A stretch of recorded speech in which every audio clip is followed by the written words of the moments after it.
Fils et du Saint-Esprit. Amen.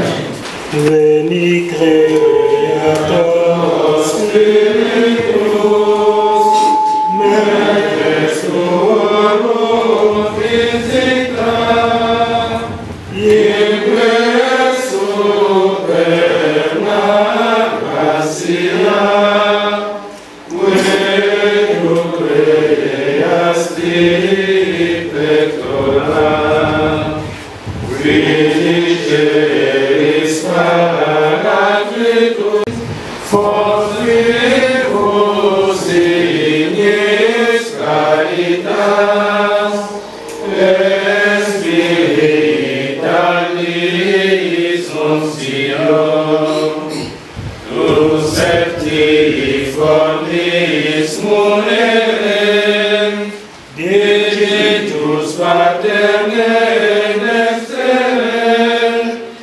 Unique promissum Patris, sermone dictas cultura, accende lumen sensibus, infunde amorem comnimus, infima nostri corporis, virtute firmas perpetil, observeras continuus, pacem querones continuus, ductores item fedirum, nocium, erdeciamus apatrem, nostramus atque filium, Deque triusque spiritum, credamus omnium tempore, Deo Patris in gloria, et Filio qui amor tuis, surrexita Paraclitum, in seculorum secula. Amen.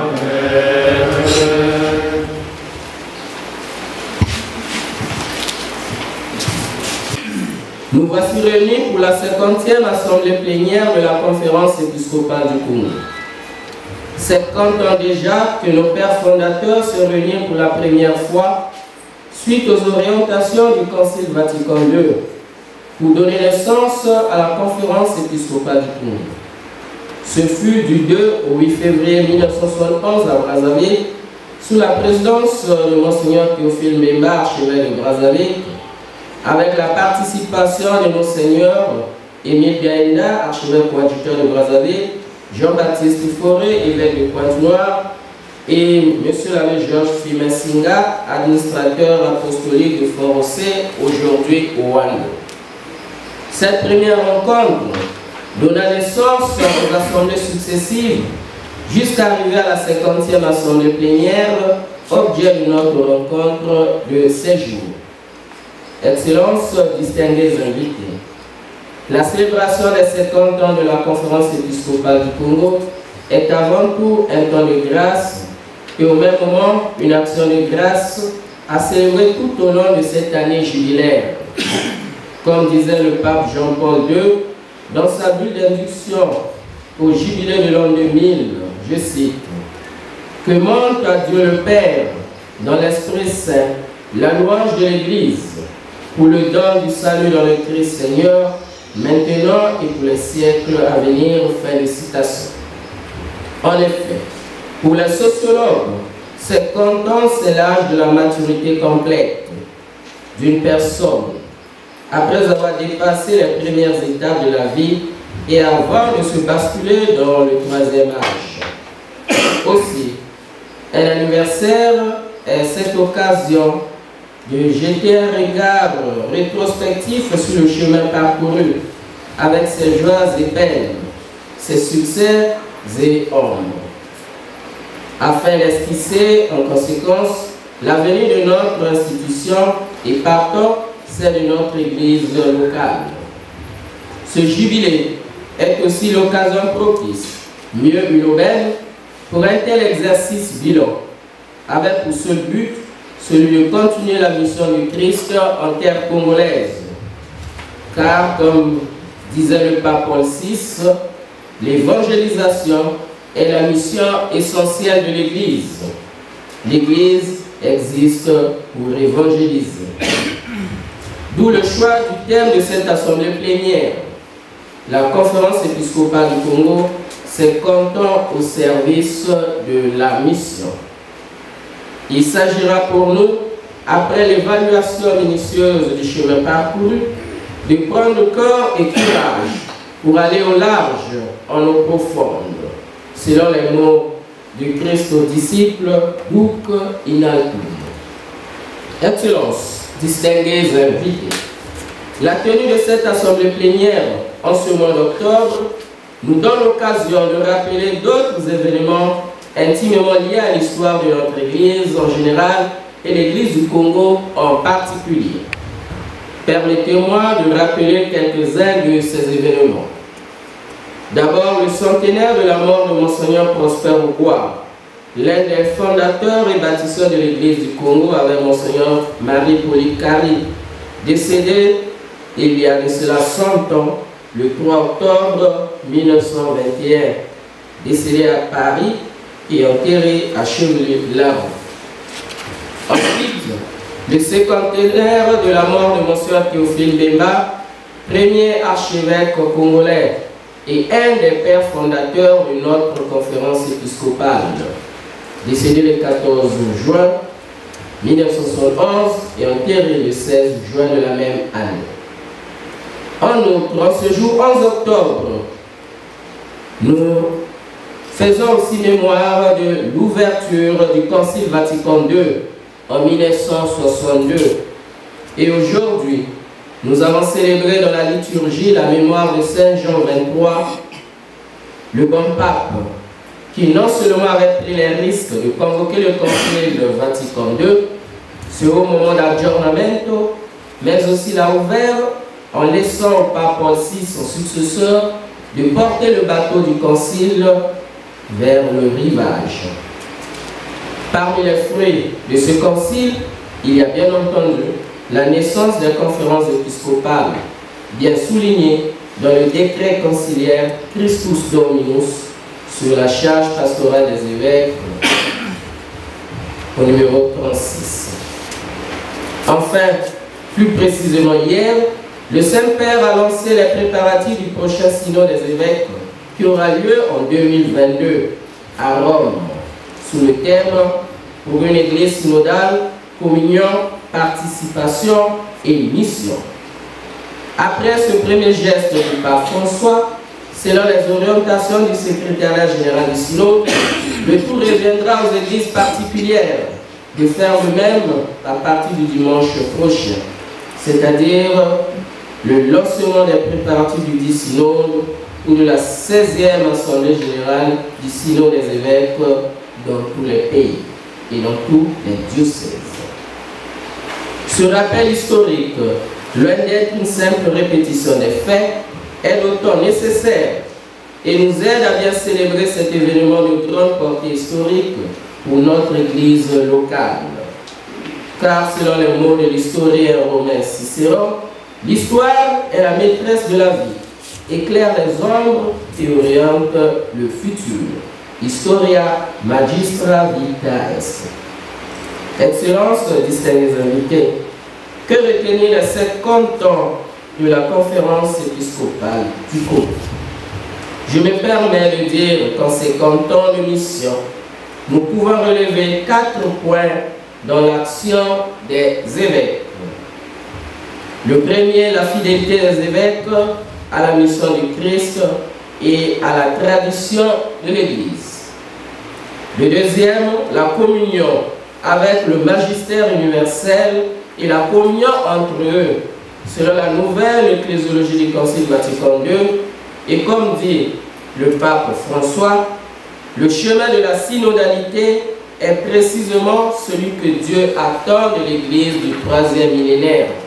Pape François, dans son discours pour la commémoration du 50e anniversaire du Synode des évêques, c'était le 17 octobre 2015.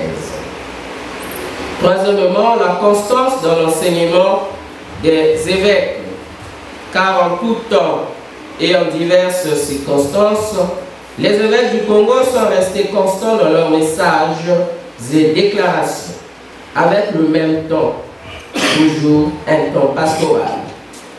Tenez, en guise d'exemple, à l'origine de la première assemblée de 1971, il y eut l'attitude anticléricale du régime marxiste-léniniste envers l'Église, qui visait, au dire de Guy Panier, à supprimer les communautés chrétiennes de villages et quartiers et à restreindre les activités des missionnaires. Le cas échéant fut la transformation du saint du catéchisme à la basilique Sainte-Anne en un foyer de jeunes du parti et la dissolution des Mabundu à Sibiti, sans oublier l'interdiction de toutes les activités religieuses à travers le pays. Ces décisions injustes et unilatérales poussèrent les évêques à la rencontre de février 1971 face au régime révolutionnaire de cette époque. Dans le même sens, pouvons-nous dire les évêques du Congo n'ont jamais cessé de se faire entendre à travers leur prise de parole sur les différents problèmes et maux qui minent la société congolaise. Avec le pape Léon XIII, nous disons, la conférence épiscopale du Congo s'est attelée à dire le mot qui lui revient, et particulièrement sur la question sociale. Bref, à chaque occasion et en diverses circonstances de paix ou de tension, les évêques ont toujours été la voix des sans-voix, contrairement à ce qui se raconte et se dit dans la rue, et souvent par ignorance ou par la non-connaissance des enseignements de nos pères évêques. Aussi, faut-il le noter, tous les messages des évêques du Congo en 50 ans ont touché tous les points et tous les secteurs de la vie humaine. L'éducation, la famille, la jeunesse, la politique, le travail, la santé, la vocation, la liste est longue. Il est important de relever ceci. Ce que les évêques ont dit et continuent à dire aujourd'hui à travers leur ministère pastoral de tous les jours rentre dans le cadre de leur mission pastorale, dans le seul but de conduire les cœurs à Dieu et au retour aider le peuple à cultiver les valeurs éthiques, promouvoir le bien commun et valoriser la notion de fraternité ou de la solidarité universelle. Gage pour la construction et le développement d'une nation. Comme affirme le pape François, je cite, « Tous les engagements qui naissent de la doctrine sociale sont imprégnés de l'amour, qui selon l'enseignement de Christ est la synthèse de toute la loi. » Fratelli Tutti, numéro 181. Pour le pape Paul VI, l'enseignement social de l'Église a pour but de propager ou de construire la civilisation de l'amour contre l'égoïsme et l'injustice sociale en os dans la société. Excellences, distingués invités, permettez-moi, avant de clore mon propos, de remercier d'ores et déjà, au nom de toute l'équipe du secrétariat général, ceux qui rendront possible la tenue et la reçue de cette assemblée plénière, notamment les bienfaiteurs et donateurs, les conférenciers, les experts et collaborateurs, les agents de la presse et vous tous ici réunis. Sans oublier celles qui ont œuvré au sein de cette conférence épiscopale en 50 ans de son existence, qui nous donne ainsi de profiter du fruit de leur labeur. Comme dit justement Saint Paul, il y a ceux qui sèment et d'autres qui récoltent. Je souhaite ainsi plein succès à ces assises, afin qu'avec l'aide du Seigneur patron de la mission, nos travaux soient féconds et fructueux, pour une bonne visibilité de notre conférence épiscopale et pour la bonne relance de l'activité missionnaire dans notre pays en cette année jubilaire. Que le Seigneur, maître de la moisson, nous bénisse tous. Que Marie, Mère du Rosaire, intercède pour notre Église locale et que nos pères fondateurs nous assistent tout au long de nos travaux. Je vous remercie. Les frères et les sœurs et tous les présents. Merci pour donner moi la parole. Le président m'a dit que la première fois en 50 ans de conférence épiscopale qu'elle n'est pas ici de l'once. Donc c'est une grande responsabilité, mais je chercherai de donner juste quelques idées pour réfléchir sur le sens de l'Église. Et quand je parle de l'Église, c'est clair qu'on va parler de la conférence épiscopale, mais c'est trop limité par les seulement de la conférence épiscopale. Donc, quand je citerai l'Église, le référement c'est à la conférence épiscopale. À côté de la mission, comme les titres que porte le travail de cette semaine. Le cœur de la vision ecclésiologique que propose le pape François est une église certaine et missionnaire. En réponse à cette invitation, il est important d'organiser un discours autour de la mission, annonce de l'évangile, comprise comme une transformation sociale missionnaire. Le pape déclare les lignes indissolubles entre être disciple et être évangélisateur, liant les deux thèmes. Je cite Evangelii Gaudium Saint Vain. Toutes les chrétiennes est missionnaire dans les mesures où il a rencontré l'amour de Dieu et en Jésus-Christ. Nous ne disons plus que nous sommes disciples et missionnaires, mais que nous sommes toujours disciples missionnaires. Un missionnaire sortant de l'Église, cependant, implique une conversion pastorale. Chaque fois que le pape François parle de purification, de renouveau, de transformation, il présuppose que cela ne peut se faire qu'avec des personnes renouvelées et indique une attitude fondamentale, le dépassement de soi. Les individus enfermés dans l'autoréférentialité ou avec une conscience isolée sont incapables d'entendre et de soutenir des processus de réforme. Nous sommes alors confrontés à un substrat spirituel et anthropologique, sorti de soi, qui applique à l'Église, configure une Église sortante avec toutes ses structures engagées dans ce dynamisme. Nous pensons qu'il est essentiel de percevoir cette pierre angulaire de la pensée de pape François sur la réforme. Il suffit de regarder quelques textes qui traversaient Evangelii Gaudium, qui parlent d'une priorité absolue. Evangelii Gaudium, scène 79. Du point de vue de la tâche d'évangélisation, il reconnaît que l'évangélisation missionnaire est le paradigme de toute l'œuvre de l'Église. Evangelii Gaudium 15. C'est pourquoi, dans un texte faisait explicitement référence à la forme ecclésiale, le pape François peut affirmer que la réforme des structures, donc la réforme de la conférence épiscopale, qui exige une conversion pastorale, ne peut être compris que dans ce sens, faire en sorte qu'elle devienne tout plus missionnaire que la pastorale ordinaire, sous tous ses aspects, soit plus expansive et ouverte, qu'elle place les agents pastoraux dans une constante attitude de sortie. Evangelii Gaudium 27. La réforme est une conversion missionnaire qui inclut la dimension personnelle, communautaire et structurelle de tous les peuples de Dieu et de tout dans le peuple de Dieu. La promotion de pape François est la réforme de l'Église missionnaire sortante.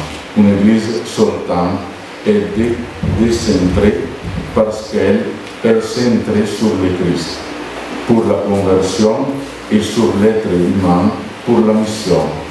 Puisque les disciples partagent sa vie avec la personne, le message, l'œuvre, la Pâque et la mission de Jésus. La conversion les conduit à participer à sa mission. C'est la figure du disciple missionnaire.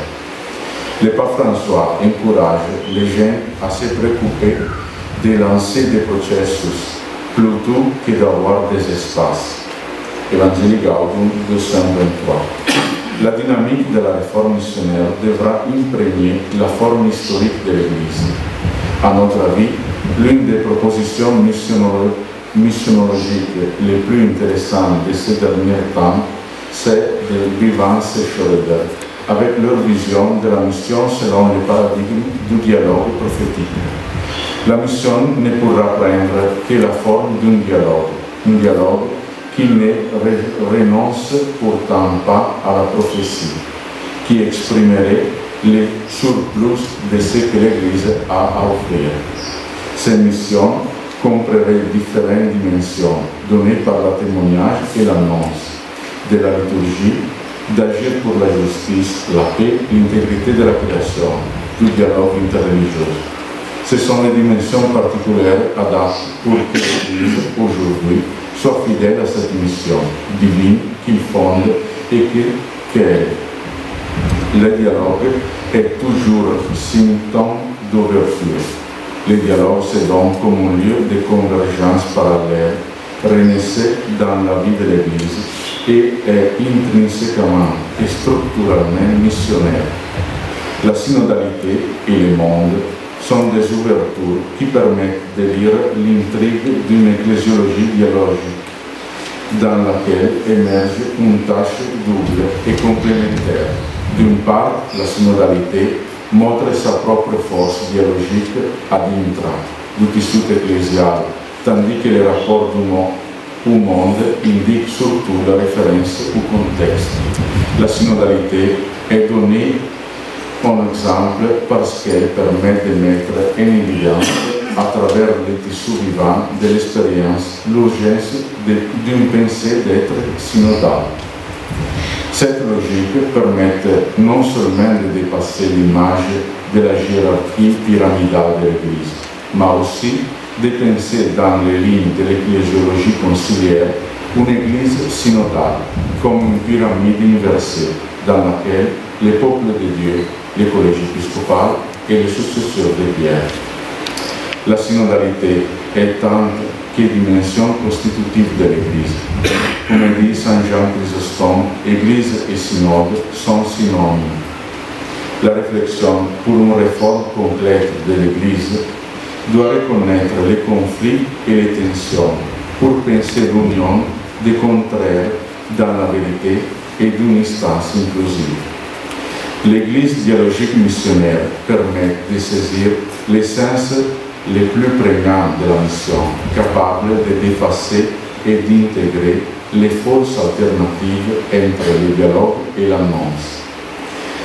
Se laisser habiter par les contextes avant de la coloniser avec ses propres méthodologies pastorales, c'est en quelque sorte renverser les plans classiques de la mission, c'est-à-dire aller évangéliser les grands champs qu'est le monde. Inversement, mais générativement, c'est le monde qui habite l'Église, et elle est appelée à se laisser habiter dans les contextes, à percevoir les ouvertures et en même temps à prendre possession de sa propre tradition et de ses récits à partir des nourritures qui habitent les contextes. Au fond, la force de cette passivité radicale se retrouve justement par les pensées dialogiques, dans la responsabilité qui m'habite et m'appelle à répondre à partir d'un appel. Donc, si je suis habité par l'altérité du contexte et si cela me fait mystérieusement revenir à ma tradition, cela me permet de me redresser en habitant les frontières. La nouvelle frontière de la mission sonne l'altérité. Si la mission adressée à tous les hommes reste ferme, celui s'y habite aussi l'envoie dans une géographie humaine, les plus proches, mais les plus inexplorées, les plus désenchantées et à la fois cruelles. Je termine et vous souhaite un bon travail pour une réflexion fructueuse sur les thèmes que vous avez choisis. La conférence épiscopale, 50 ans de la mission. Que la réflexion de ces jours à venir soit guidée par l'Esprit, placée sous la lumière de la synodalité, pour qu'elle puisse toujours être redécouverte comme service à la mission de Dieu. Chers toutes et chers tous, à la fin de la dernière assemblée plénière ordinaire annuelle, en sigle APOA, le 17 octobre 2020, le secrétaire général de la conférence épiscopale du Congo a rappelé à notre auguste assemblée que celle-ci était la 49e assemblée plénière, ordinaire et annuelle, et que la prochaine, celle d'octobre 2021, sera la 50e, c'est-à-dire jubilaire. Idem à la fin de notre session pastorale, le jeudi 16 avril 2021, toujours notre secrétaire général réitérait son rappel sur le 50e anniversaire de notre APOA, de la CEC. Et au cours des échanges durant cette session en huis clos, les évêques de la conférence épiscopale du Congo avaient pensé plutôt qu'en octobre 2021, que tel un processus, ce serait simplement le lancement de l'année jubilaire, 50 ans, et à la fin de la session pastorale annuelle 2022, l'on procédera à sa clôture.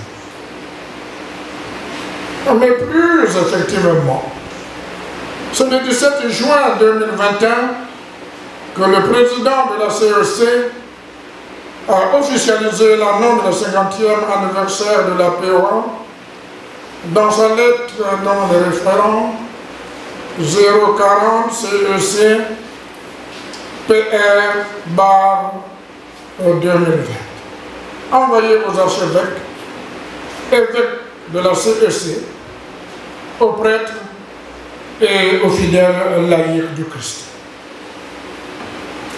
Les esprits les plus interrogateurs et les plus pernicieux et obtus ne peuvent pas se demander si notre conférence des évêques n'avait que 50 ans d'existence, alors qu'on avait célébré en 1983 le centenaire de l'évangélisation de notre pays. Ce seront, selon un calcul mental et rapide, qui donnerait au conscient 2021 moins 50, ça fait 1971. Donc, notre CEC n'existerait-elle que seulement depuis 1971. À la vérité, il est bon de savoir que l'institution de conférence épiscopale est une des réformes post-conciliaires écuméniques Vatican II du pape Paul VI Saint. Avant, canoniquement, notre Église catholique, qui est au Congo-Brazzaville, était organisée en vicariat apostolique et puis en diocèse. L'ensemble des diocèses formait une entité appelée soit association, soit assemblée nationale ou régionale.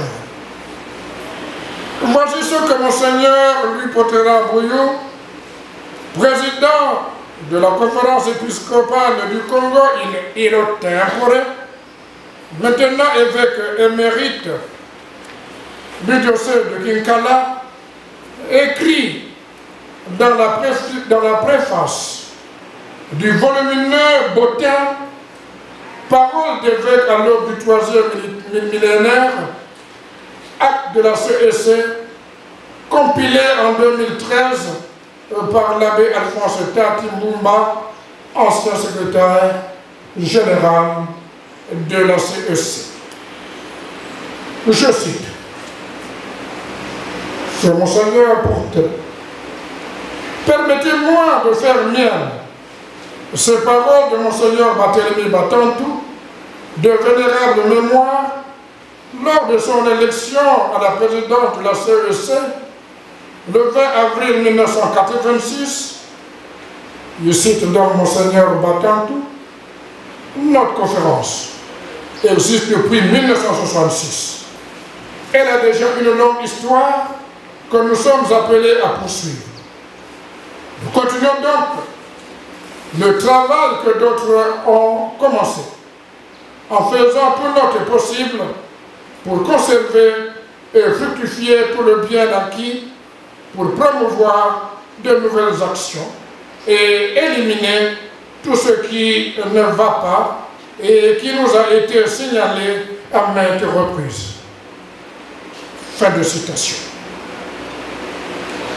Si les paroles de Monseigneur Louis Potelin-Brouillot, citant Monseigneur Barthélemy Batantou, 3e archevêque de Brazzaville, sont justes, en faisant de l'arithmétique mentale ou rapide, 1966, plus 50, et ça fait 2016. En clair, ce serait donc en 2016 que nous aurions dû célébrer le jubilé d'or, 50 ans, de l'existence de notre CEC. Précisément, le 20 avril 2016. Mais alors, pourquoi on n'a point célébré à cette date?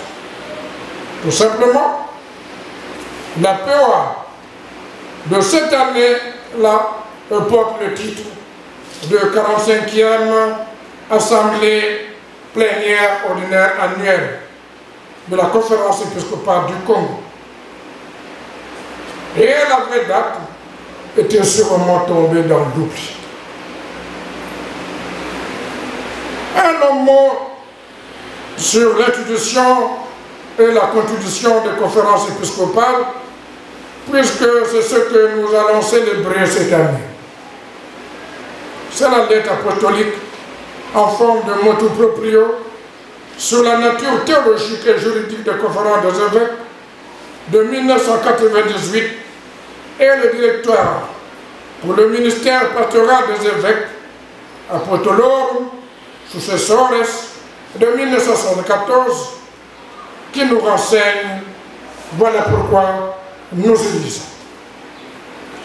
La conscience de faire partie d'un corps non divisé, autrement dit uni, afin que tout au long de notre Église, les évêques s'attellent à employer dans leur accomplissement de leur mission des instruments, des organismes ou des moyens de communication qui manifestent leur communion et leur sollicitude pour toutes les églises qui continuent la vie même du collège apostolique, le collège des apôtres, la collaboration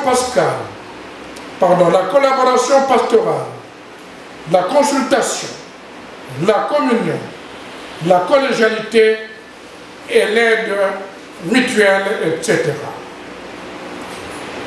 Depuis les premiers siècles, cette réalité a trouvé une expression particulière, appropriée et caractéristique dans la célébration des conciles, parmi lesquels, outre les conciles œcuméniques, qui commencèrent avec le concile de Nicée en 325, il faut mentionner des conciles particuliers pléniers ou provinciaux qui furent célébrés fréquemment dans toute l'Église dès le second siècle.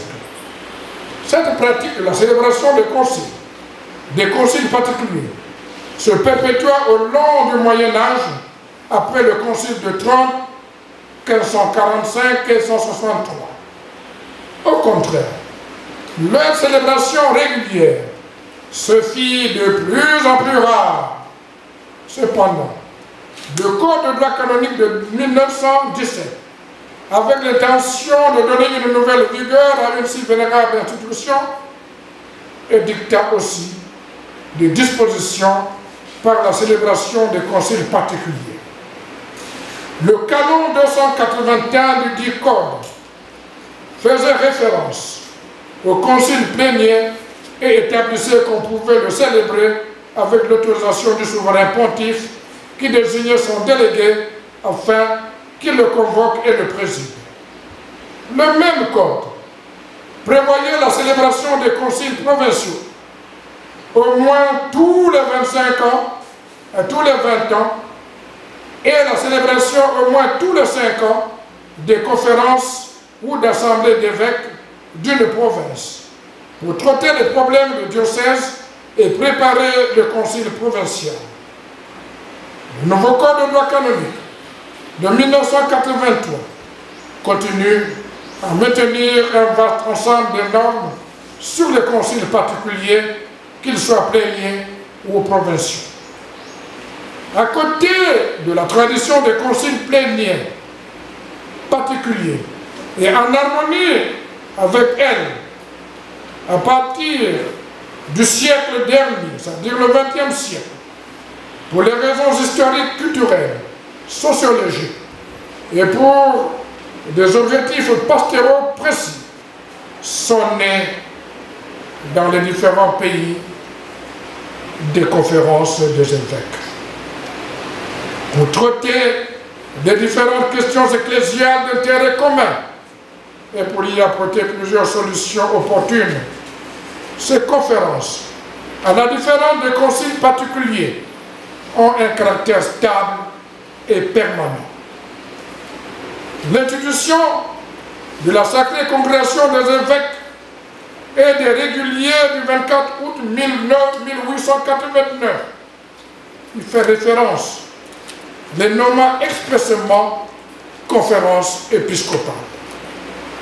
Le Concile œcuménique Vatican II, dans le décret Christus Dominus, non seulement souhaite que la véritable institution des conciles particuliers retrouve une nouvelle vigueur, numéro 36, mais traite aussi expressément des conférences des évêques faisant apparaître leur existence dans de nombreuses nations et établissant des normes particulières en ce qui les concerne.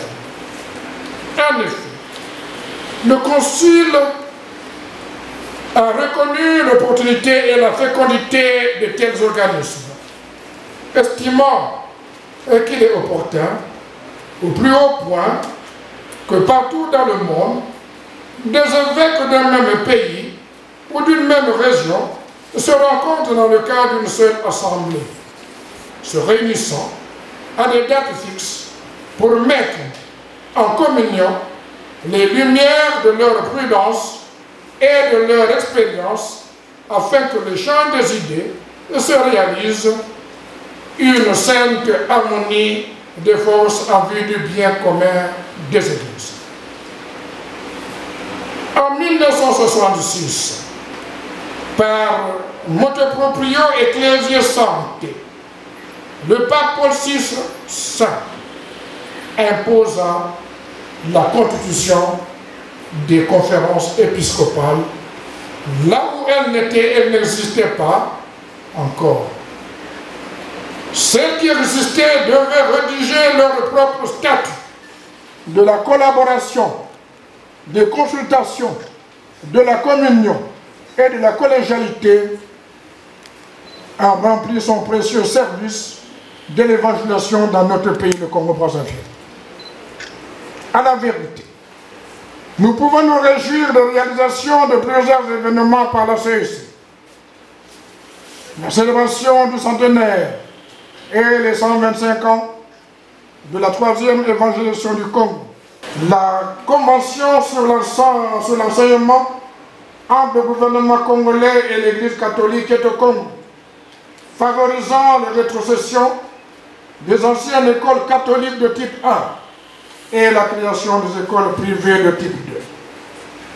La convention dans le domaine de santé entre le gouvernement congolais et l'Église catholique est au Congo. La construction et l'inauguration du siège de la CERAC, don précieux de la CEMAC, par le truchement de notre président de la République, chef de l'État congolais. L'apport de la première pierre de la construction de l'Université catholique du Congo à Pointe-Noire encore à chantier. La signature de l'accord cadre entre le Saint-Siège et l'État congolais ici à Brazzaville, en présence de M. Denis Sassou Nguesso, président de la République du Congo, chef de l'État congolais, et de M.